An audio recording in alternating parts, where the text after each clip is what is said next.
So to create a workflow, you have to go to Essentials and then go to Automate. From here, you can click on the Workflows button. It will take you to all of the workflows page. And as you can see, I've created a workflow. So to create a workflow, I can click on Add Workflow button.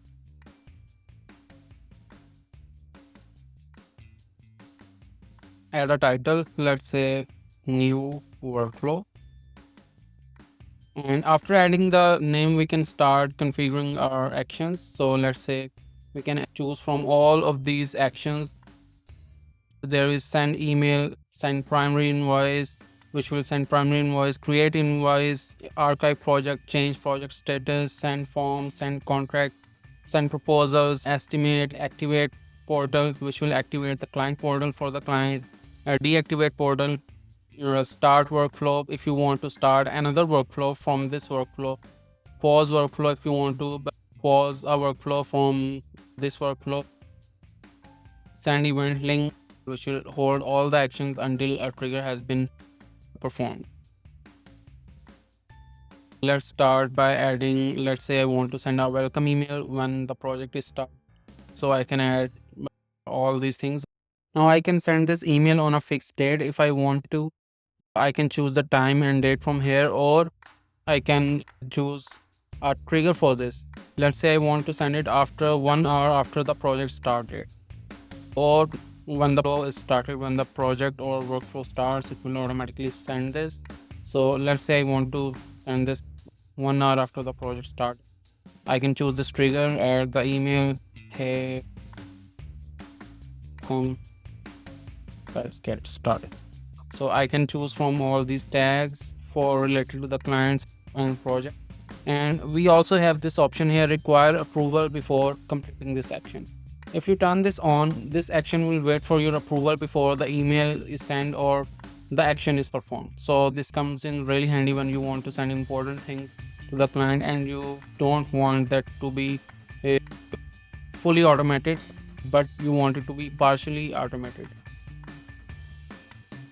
After I've done this, I can come click on this and here add, let's say after this email is sent, let's say I want to send a form or a contract to my client. So now as you can see, the action has been added. I can choose the template from here and I can select the trigger from here when I want to send this. Let's say I want to send this after all the previous actions have been completed. So after the email has been sent, I can choose a time when I want to send this. Let's say I want to send it out 1 day after the welcome email has been sent. So I can add the triggers and this action has been configured. So let's add another action. Let's say I want to activate their portal or activate their portal. Let's say when after the contract has been signed by the client. So when this contract has been signed by the client, I can activate their portal, or I can choose all previous actions complete. So this is a very simple workflow that I've created. So this is how you create a workflow in Agiled. So to save this workflow, I will click on this save button. What this will do is that it will save the workflow. Now, as opposed to automations, when you save a workflow, it is not automatically activated or it does not automatically starts running.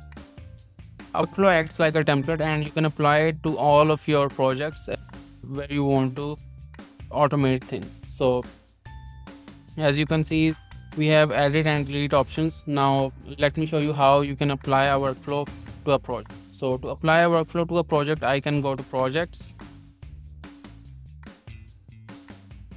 Let's say I have this project, social media management. I can go to workflows and from here add workflow. I can choose new workflow, the workflow that I just and click on save button. So as you can see, the workflow has been applied, and as soon as I apply, the workflow has been started. I can also pause it from here